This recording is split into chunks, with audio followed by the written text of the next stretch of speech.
This is Fantology. You may have heard of us. All right, what's up, r/White Cloaks?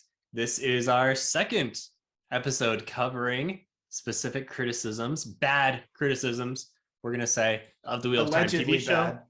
Allegedly, well, make up your own mind. Make up your own mind, please. Yeah, our opinions are apparently obvious, but I am Steven, your host, along with my lifelong friends, Jake and Josh. And if you don't know what we're doing, check out the episode that I did at the beginning of this playlist, discussing why we're doing it this way and what we want to come out of this, what we don't want to come out of this. If you're just watching this episode, please go over and watch just me talk for a long time, which I can do sometimes. But before I do that for too long this time, let's get into this content. So this one specifically is going to be talking about why the show is too woke and Rafe has an agenda and Ragnar is actively trying to destroy the show. And if you understand what we're saying, you have been deep on our White Cloaks or in Shad's videos. So first, let me, and people might click off this because I'm going to give a little disclaimer here. We might talk about some things regarding like people's sexuality and preferences and like gender. I don't think, well, we might get into race, but probably not. And we are 3 cis white men. And so we might not be, the best source to talk about these things because we do, that's the experience that we're coming at this from. There's a lot of amazing voices out there that are not just cis white men that you should go and seek out. I know Mains of the Spear is going to be on I think they've already been on Dusty Wheel at this point. Oh, did they go on Dusty? Well, I think they're going on it again soon to talk about like gendered souls, which we're not going to get into this episode. And Jake, when do you get your invite back to Dusty Wheel? Oh, I don't know. That was such an honor, though. Freaking love anyway, that. so we're just putting it out there that like we're going to address this hopefully respectfully, but we're not claiming to speak for other people, and this is obviously our experiences, and we hope to do it respectfully. Yeah, and we're gonna watch some clips of what the Night's Watch say, and their opinions and their critiques. There's, from my perspective, there's some homophobic and sexist things in there, and so if that's not something you guys want to watch, you can skip that part of the video and we'll just discuss it, not in real detail. And we tried to get clips that represented the crux of their argument, but didn't get too into explicit homophobia because we don't really want to platform those things. But just take care. If you do go on their video, you might see some of that stuff, and we're not condoning that at all. I think what Josh is trying to say is like, we're not people who should like we don't really have that worldview to be able to understand the ins and outs of that, other than understanding that what we've seen here is seems pretty offensive, and there's lots of good places to look into deconstructing, why and everything. But yeah, I think we can just get into it though. And our opinion on the Wheel of Time is it's doing a really good job of lifting up some of these voices, and it's somewhat offensive to us that there are other groups that are actively trying to tear down the show because it's doing a good thing for a lot of other people. Yeah. We'll get into it though. All right, so this first one is from Night's Watch Wheel of Time episode 6. Whole show is an extremist feminist's wet dream, okay? Yep. And the thing is, what I find amazing about this is that the showrunner said he wants to make sure that his feminist sensibilities are portrayed in the show, which means that they are absolutely making this show to push a message. It's not about making a good show. It's not about being true to the source material, showing respect. They are hijacking someone else's work of art to push a subversive and destructive message to society. Because if... All right. So okay, there's a... just like, do you believe that like hijacking the show to push your own message, like, do you really believe that's what they're doing with this show? Well, yeah, a lot of people do, Steven. So we're gonna have to address this. It's just disappointing. So I think first of all, there's a lot of misconception in a lot of that. I'd first off like to say, like, calling any sort of ideology you don't agree with as subversive, like, how is that? Yeah. So I let's don't know how to adequately so- express. so let's bring up the fact that they do some pretty uncharitable descriptions of what they see feminism as in this episode, and which I don't feel like adequately give a good depiction of what feminism is. Yeah. From what I understand. Let's just define feminism is just asking for equal rights regardless of sex or gender, right? So yeah, and they defined it differently in yeah. that episode, which I don't really want to get into, but from what the show has done, I think that there are some elements of what a modern interpretation of what feminism would be in the show. So I'm not saying that the show is not pushing a quote unquote feminist agenda. I also think that Wheel of Time, the books, also push a feminist agenda. Mm-hmm. And so the fact that the show is pushing a feminist agenda and that the books push a feminist agenda line up for me. And it's not a huge issue. It really bothered me when he said that it's hijacking someone else's work of art, for a couple of reasons. And if I'm talking too much, Stephen, you can jump in. But first of all, like you were saying, Wheel of Time, when it came out, was pushing a more feminist view of what was like the standard fantasy of the time. Robert Jordan tried to make it progressive for the time, and it was progressive for the time it came out. I know there's a quote from Rafe saying, some of the changes they've made have made the show more progressive than the books were when they came out starting in the 90s. And his rationale for that was Robert Jordan wanted it to be progressive for its era. And now we're in a new era. So he's continuing that spirit of progressiveness. Yeah. And if we can find that clip, actually, let's add it in here in post. Yeah. So we'll play that right now. What's interesting, I think the book series is so much about gender. It's not about women or men as much as it is about gender and the balance between things. And I don't know, when you read it, it feels like it's tackling some pretty modern issues of gender, for me, at least when I read it. And so the ones that we're doing on the show, I think are all from the books. Like they're all things that are in there and that you see. I feel like it's not as hard for us as other book series from the past are to adapt, because they actually still feel quite modern today.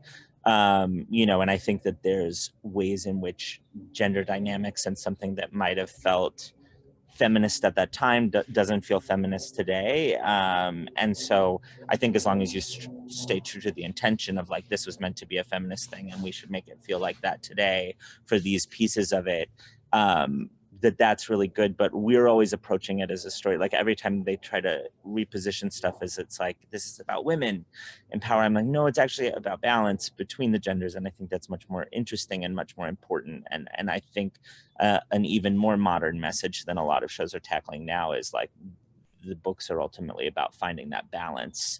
And I think that's super interesting. It's one of the things that excited me about doing this show today. Keep on going, Jay. And then, and my part two to that is hijacking someone else's work of art. You have Harriet, who is an executive producer on the show. Harriet's Robert Jordan's wife and the editor of the books. Yeah, so she was the editor of the book. She worked really closely with Robert Jordan on getting these books. Like she understands the Wheel of Time. She was the one who was coaching Brandon Sanderson as he finished the books to make sure he got the Wheel of Time right and he understood it well enough to finish it. And she is there, she's consulting on this show, she's having her input. If this really was something that was way out of the spirit Robert Jordan intended, hijacking his work of art, I'm pretty sure she would have big words to say about that. So those are my 2 points. It's like Rafe got hired on to do this. I'm sure, look, we don't know a whole lot about how this actually happened, but I think you can like pretty rationally put together that there was some partnership here between Team Jordan and everyone involved there and Rafe and Amazon, and like everyone was on, I'm sure everyone was on board here with what was going on. Maybe not every single word that was said by every character was approved by everyone, right? But the main ideas of what was going to happen, the changes that were going to be made, Large that's all got to scale, be, yeah. it's got to be greenlit by everyone. So Jake, just let me give you a response that they give in the video so that we make sure that we're adequately, they say multiple times in the books, it has a healthy relationship between men and women are working together in society, and there's a lot of equality in the fact, like in the Two Rivers or in Edmondsfield, you have the wisdom, you have the women's circle, village council. And granted, in the show, they didn't really depict the village council. They didn't say there wasn't one, but they didn't show it on screen, which that's a good point. That's a good point. So there are some things like this that make it look like women in the show version might have more power than men. That being said, I think that there are also some explanations for that. One of which being we don't have time to explore every single facet of the Wheel of Time and anyway. No, I agree. I would say, I think, as much as Robert Jordan tried to make the Wheel of Time very, like, give women more power in the Wheel of Time, and he did a really good job of more women representation and characters. There are healthy criticisms online of the series from way back when about how much some people hate how Robert Jordan writes women. Yeah. And that is a known criticism of the Wheel of Time. And part of it, I mean, again, coming from my male perspective, this is going to be take it for what it's worth. But I interpreted that as whenever a female character was doing something that was like obnoxious or annoying or somehow, like, I don't know, acting a weird way, I took that as, this is a fantasy world where women have more power than they do in like the standard Western society. And so it's kind of like this role reversal of, you see women kind of treating men in a way that men standard would do in a Western society treat women, if that makes sense. And so to me, that fit within the logical confines of this fantasy world of, this is how the gender dynamics are in here. And I think the show just accentuates that. It's not saying, the show isn't saying this is the ideal world. It's just saying, here's a different world, Yeah. And there's some bad faith arguments that I think that they make here in giving quote unquote evidence for this. One of which is they rag on Liandrin for saying, like, oh, it's still a man's world. Yeah, let's do the Liandrin clip now. Yeah. Should we get into that? There's very little counterbalance. It seems like this is the only, it's like whenever they want to make a comment on gender dynamics in the show, it's coming from Liandrin because she gets to say the things that they want to be said. Yep. Because look, she says this is from Liandrin this episode. Women hold the one power, but men still control much of the world. Are you kidding me? Women are the only magical people in this thing. They literally have their own towers in their name, and they have men running around warding for them. And when men still have so much power. There are many female monarchs in this world. Yeah. Just look at the Queen of Andor. I forget the country that they go to. And it's there's a big scene between Matt and this female leader. And Matt wears a lot of lace and. Let's talk about Liandrin's line here. So their take is they're using Liandrin to be their kind of their mouthpiece to spread this agenda. My initial thoughts against that are Liandrin has been built up as an antagonistic force in this show so far. You wouldn't want to be spreading your agenda through someone who is built up to be an antagonist. Yeah, this is mind-blowing.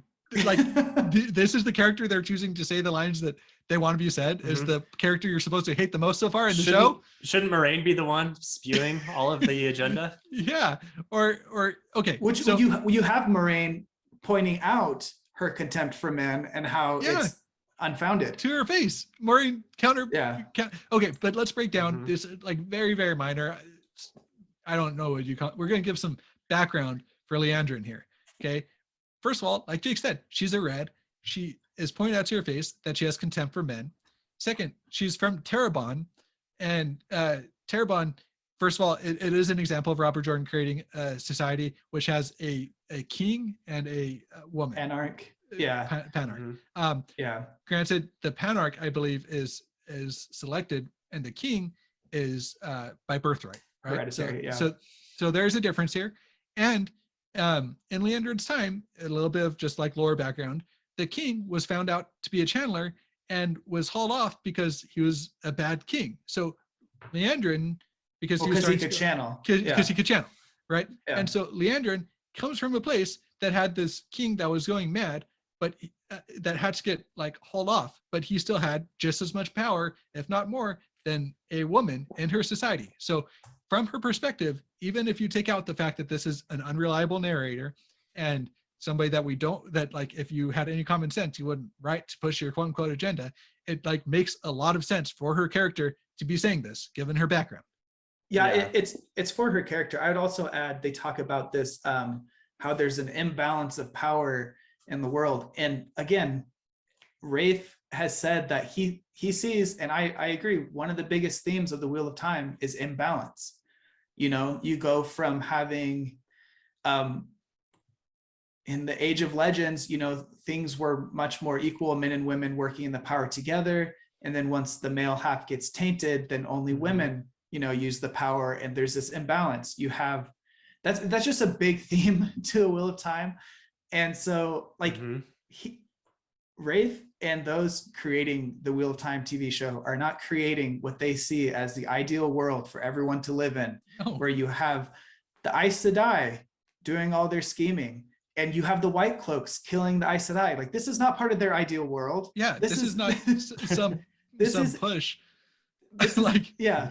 What good media does is it shines a light or gives you a mirror or gives you a window to view like culture and society and allow you to like think about it in a different way, and said, oh, what if we change this thing? And good media does that. And it says, how would that change things? How can I adjust my own worldviews, you know, and based on this media, based on these viewpoints, based on these things that I'm getting to learn about and read.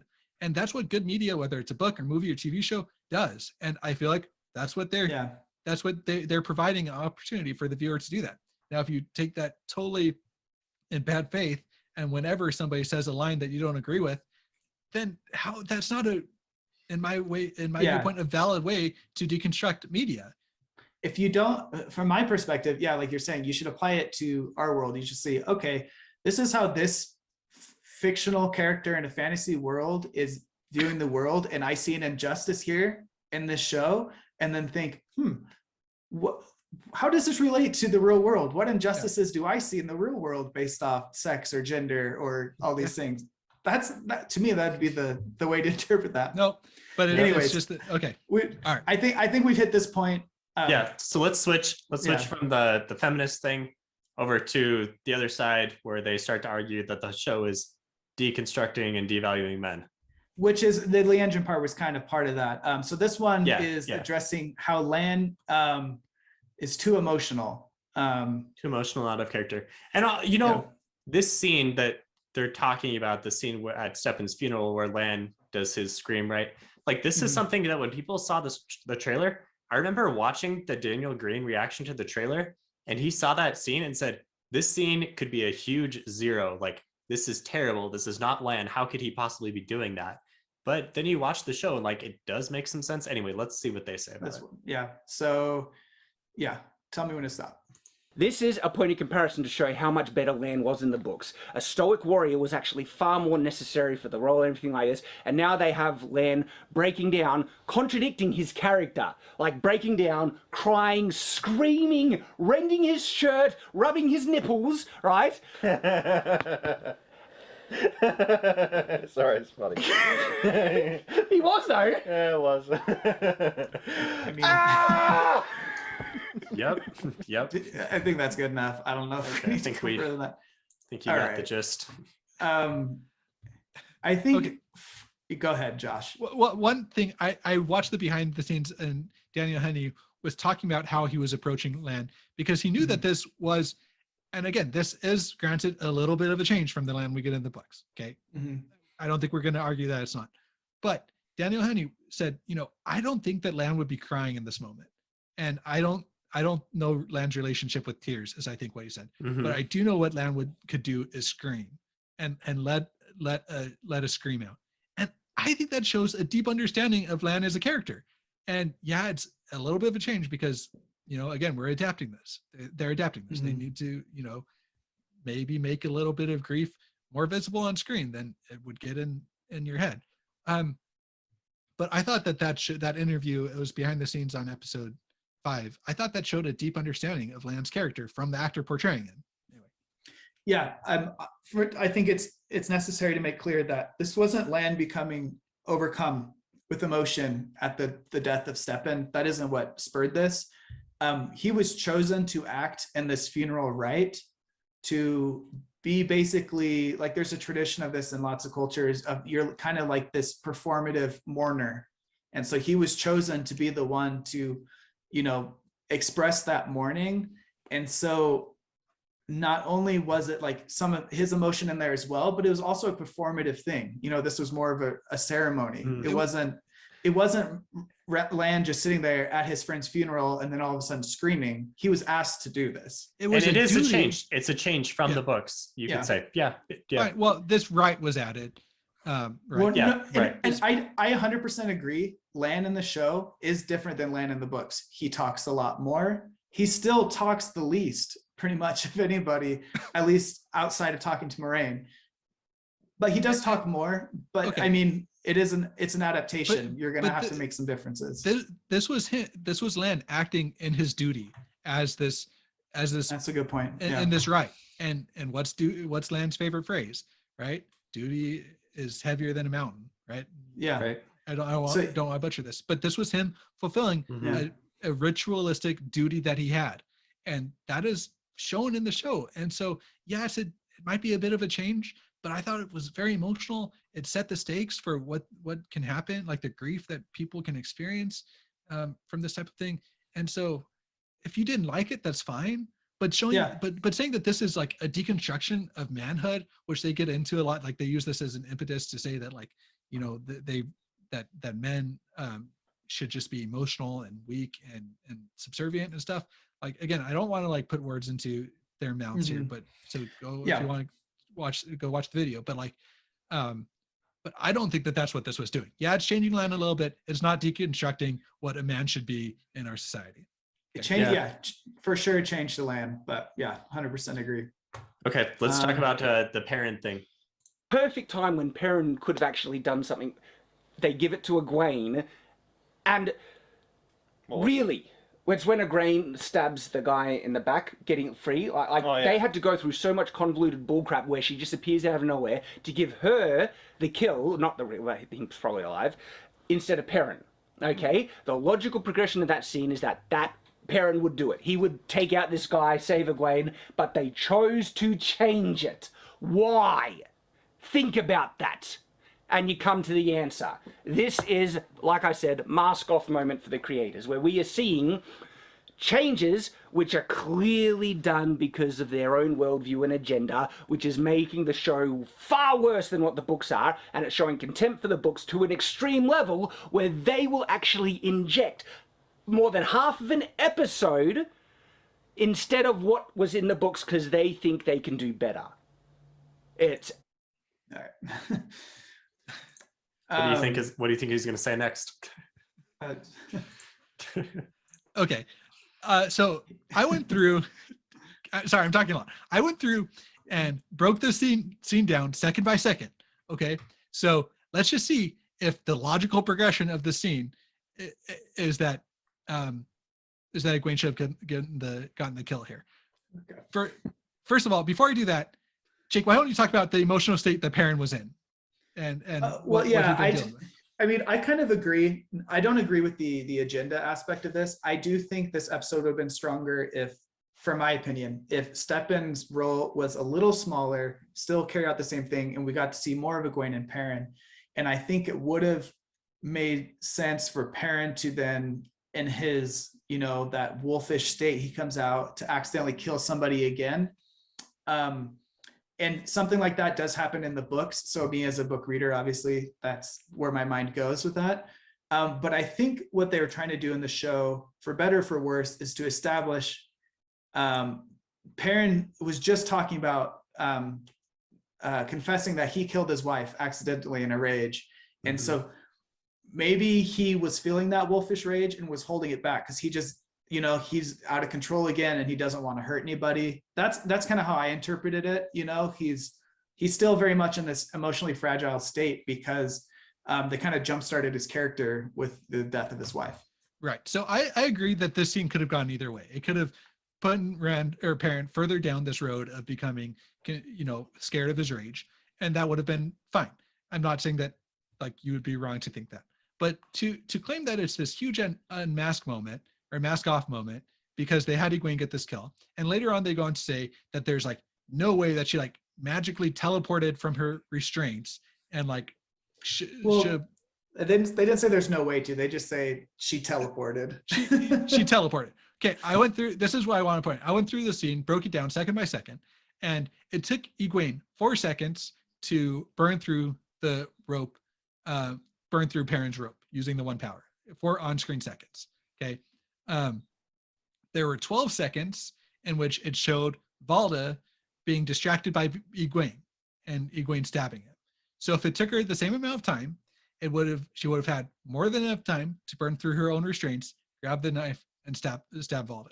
It's perfectly in keeping with what happened in the scene, what her powers are shown to be. So there's a perfectly reasonable on-screen, way for her to get this kill. And I can't stress enough how long they go over in this video, how dumb it was that there's no way that she could have been able to do that. It was just a mask off moment.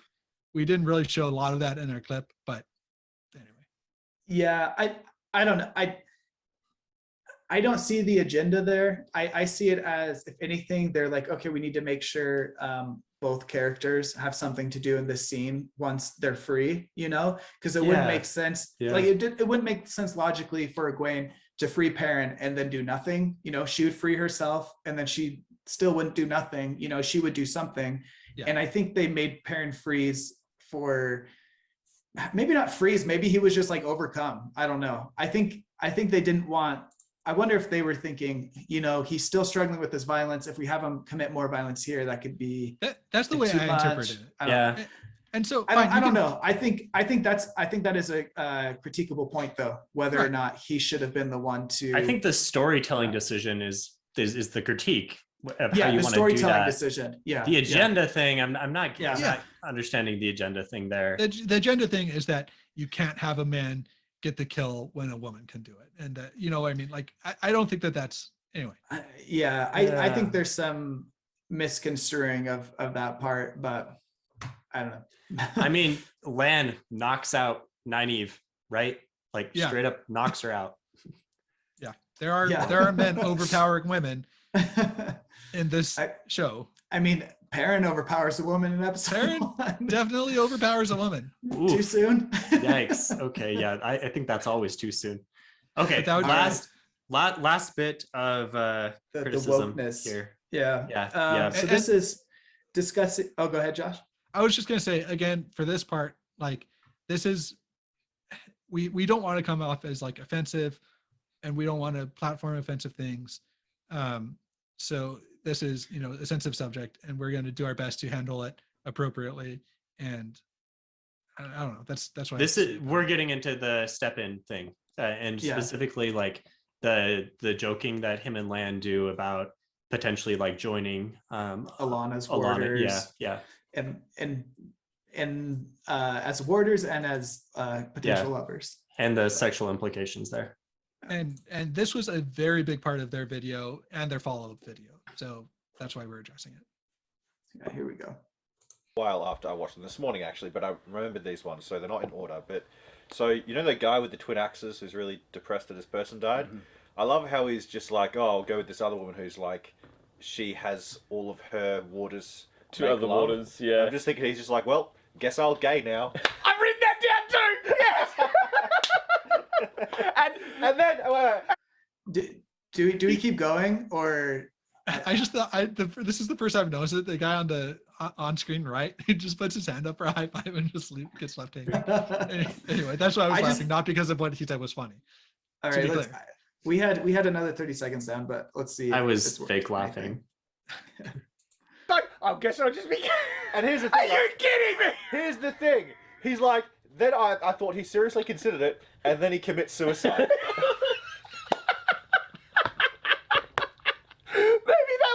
Because I have a criticism about how they're basically portrayed, because they did it with Rand as well. It's like, if I wanted a man, I could do better than... sorry, Rand says, if I wanted a man, I could do better than Matt.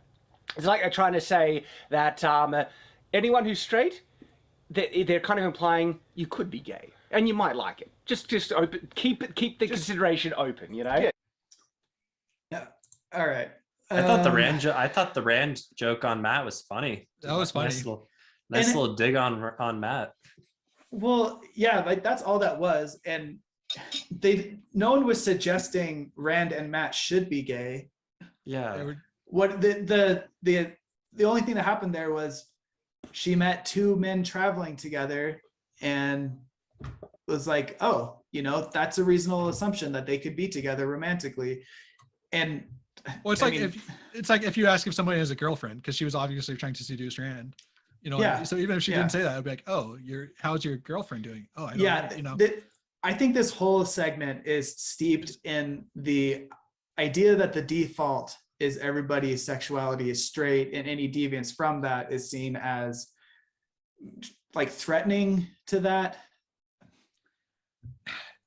I mean, there's a lot. And again, like we try to preface this, we're not really like experts at talking about these things. Like, from like we said, we're cis straight white males, so we're like obviously don't have a lot of experience when it comes to these things. But I think it's pretty clear that there's some internal biases going on there. I would say, first of all, with the Steppen thing, we don't know Steppen's sexuality in the show at all. I'd have to go back and rewatch. It says that he's never been with a man before. He says he's never been with a man, right. But it doesn't ever say he's never been had romantic feelings for a man or sexual attraction towards a man. Like you don't know. Again, this goes back to me, like the default is, oh, he must be straight, and now that they're talking about anything that isn't that way is offensive, and somehow like forcing him to fit this.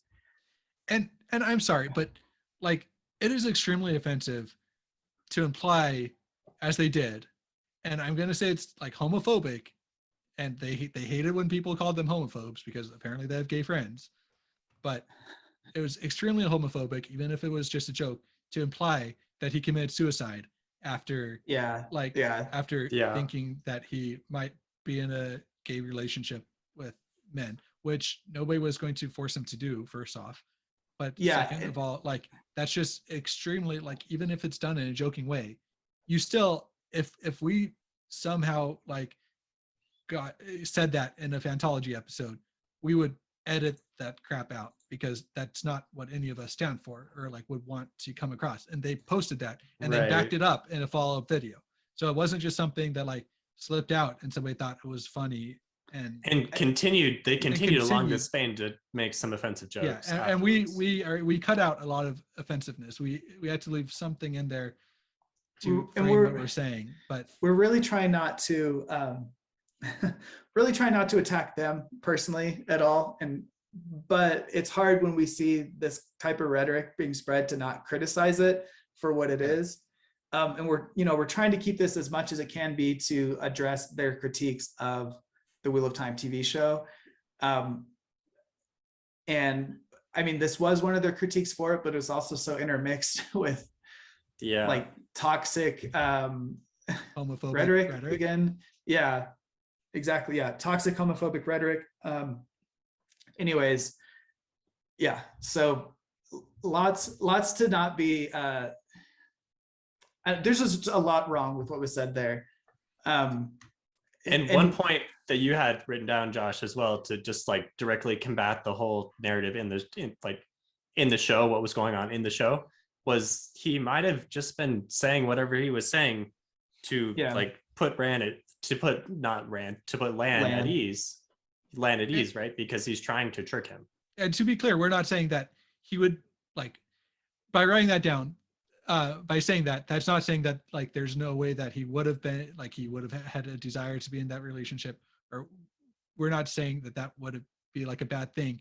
We're saying that there's an on-screen reason why he might not have been considering that if he was straight, like he was just trying to land at ease. That's not saying he was straight. I think there That's are not saying lots that- of better, what we're trying to say is that there are lots of different possible reasons why this scene was happening the way it was, other than the criticism that is being promoted here and throughout our community. So I think to clarify things, the way I understand it, the main criticism here is they think the Wheel of Time TV show creators were trying to push this agenda that everyone should consider being gay at some point, whether they are or not. Like they should have it open to be considered about themselves and like explore that option.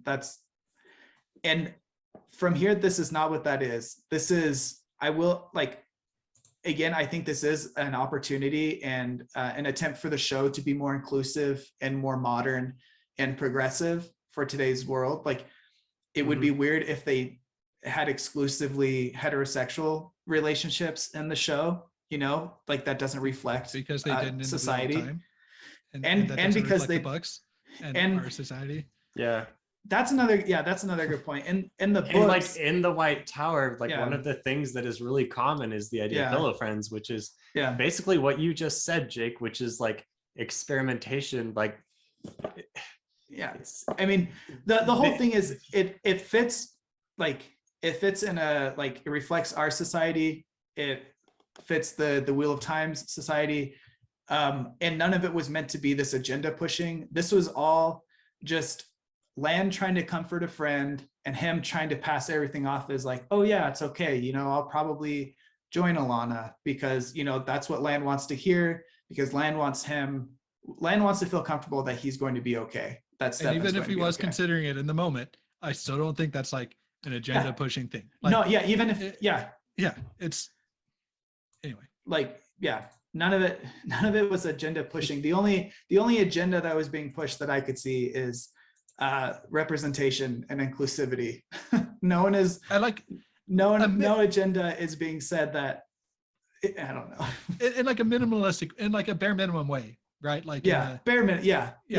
Not preachy or anything. It's to me, what this looks like is when you have something that's been suppressed for so long, like being able to show any sort of like homosexuality or anything that is not like, doesn't conform with heterosexuality on screen. It's been suppressed for so long. As soon as it starts being not suppressed, then it feels like it's being highlighted just because people aren't used to being seen as much.